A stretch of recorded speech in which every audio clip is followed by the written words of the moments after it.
देखो ये एज है, आप कुछ भी बन सकते हो। अगर आप सक्सेस हो जाओगे ना, एक अच्छे पोस्ट पे पहुंच जाओगे, तो कोई लड़की भी आपके लिए अपने माँ बाप से लड़ेगी।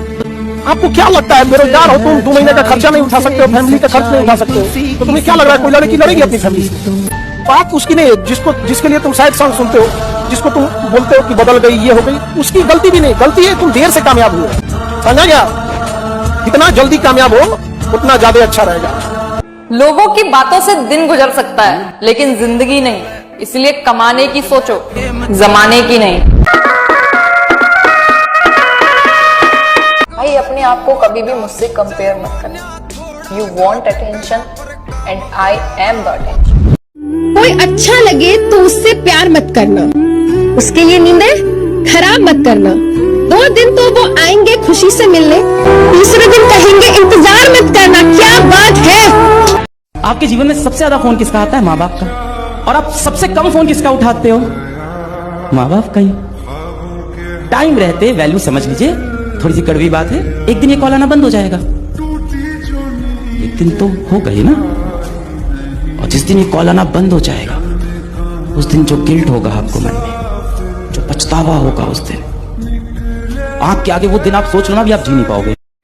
जब कोई लड़का पैसा आप जेब में रखने के बाद भी बाजार जाकर खाली हाथ लौट के आ गया, तो समझ जाना वो बड़ा हो गया है, उसको जिम्मेदारी का आभास हो गया है। अब उसको ही नहीं हो गया है, बड़ी जल्दी आभास हो जाता है जिम्मेदारी का। अभी आप लोग को बहुत शौक है, जिस दिन कमाने लगिएगा जेब में पैसे होंगे लेकिन जिम्मेदारी दिखेगी। दीदी का ब्याह करना है, पिताजी का कर्जा भरना है, घर द्वार, जो खेत जो गहने बिक चुके हैं, याद रखना बाबू, उसका दुन्ना लेके आना है। ये नहीं कि जितना चादर है उतना पैर फैलाएंगे। नहीं समझ आ गया? जो गहने बिके हैं हम उतना ही वापस लाएंगे, तो मिला क्या? ये तो मोदी जी वाला एक्शन हो गया, तुम हमको मारे हम भी ठप्पा मार ना। गहना जितना बिका उसका दुन्ना आएगा, खेत जितना बिका उसका दुन्ना आएगा। अब पिताजी वहीं पे कुर्सी लगा के बैठेंगे, बिक गया था हमारा, बेटवा लाया है, और क्या चाहिए पिताजी?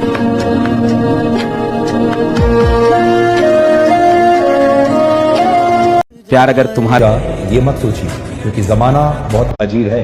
ये नाकामयाब लोगों का मजाक उड़ाता है और कामयाब लोगों से जलता है। भाई तेरी माँ ने ना तेरे को 9 महीने कोख में रखा था, 9 महीने। तेरी माँ को पता है कितना ज्यादा दर्द हुआ था उस वक्त में। तेरी माँ भी गिव अप कर सकती थी भाई, वो हार मान सकते थे, पर नहीं, उन्होंने दर्द सहा और तेरे को इस दुनिया में लेकर आया। क्या तू उस माँ के लिए मेहनत नहीं कर सकता? ये बहानेबाजी वाली चीजों से बाहर नहीं निकल सकता कि अपने आलस को छोड़ नहीं सकता, अपने घर वालों की, अपने माँ बाप की जिंदगी को बेहतर बनाने के लिए? उठ यार, वक्त आ चुका है कुछ करने का। ये बहानेबाजी छोड़ दे भाई अपनी जिंदगी की। मैं कर नहीं सकता, मेरे पास ये नहीं है, वो नहीं है, ऐसा नहीं है, वैसा नहीं है। अरे भाई हाथ पैर तो है ना, दिमाग तो है ना, उठ, दिमाग को चला, नई नई चीजें सीख, पैसा कमा, जिंदगी में आगे बढ़ जा भाई।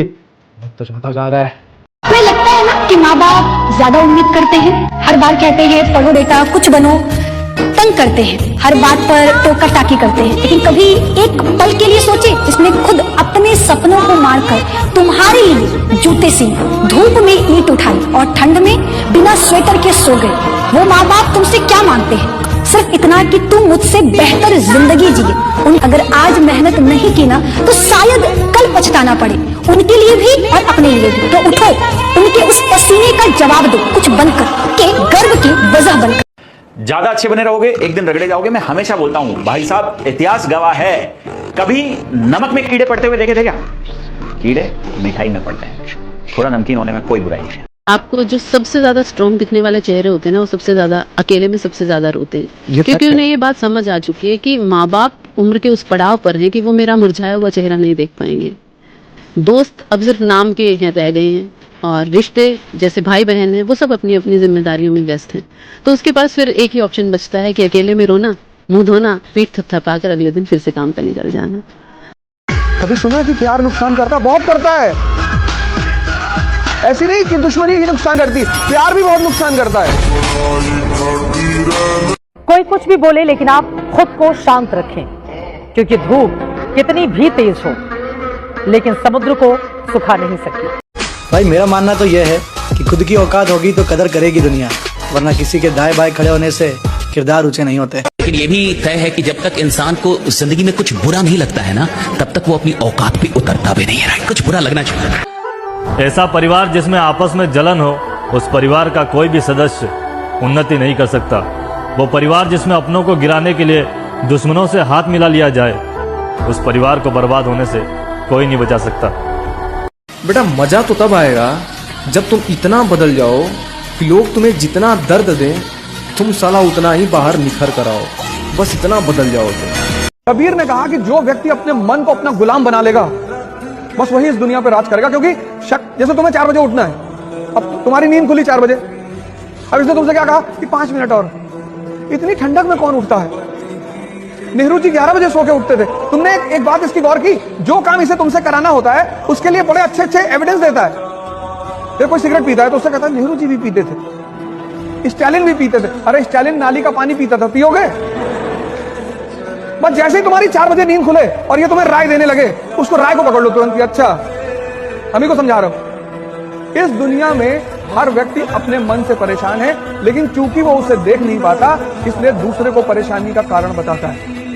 मेरे दोस्त, जब तक तेरे पास पैसा है पूरी दुनिया पूछेगी भाई तू कैसा है। सुंदरता बहुत दिन नहीं टिकेगी, और ये जितना जल्दी लड़का और लड़की समझ जाएंगे लोग उतना ज्यादा अच्छा होगा। सुंदरता ज्यादा दिन नहीं चलती। आप भाई नेचर कैसे है ये मायने रखता है। समझा? जिनकी रिस्पॉन्सिबिलिटी आपको लाइफ में मिले, जैसे अभी माँ बाप की है, छोटे भाई बहन की होगी, फ्यूचर में ब्याह शादी होगा तो हस्बैंड वाइफ एक दूसरे के प्रति जिम्मेदारी होती है। बिना बताए सामने वाले की तकलीफ जानने की कोशिश कीजिएगा, लाइफ टाइम आपकी रिस्पेक्ट करेगा बिना बताए। लेकिन ससुरा हमको लगता है कि बताना पड़ता है। जिस रिश्ते में बताना पड़ जाए कि जरूरत क्या है या तकलीफ क्या है, वो रिश्ता खींचा जा रहा है, निभाया नहीं जा रहा है। इसलिए इंसान अच्छा होना चाहिए यहाँ पर।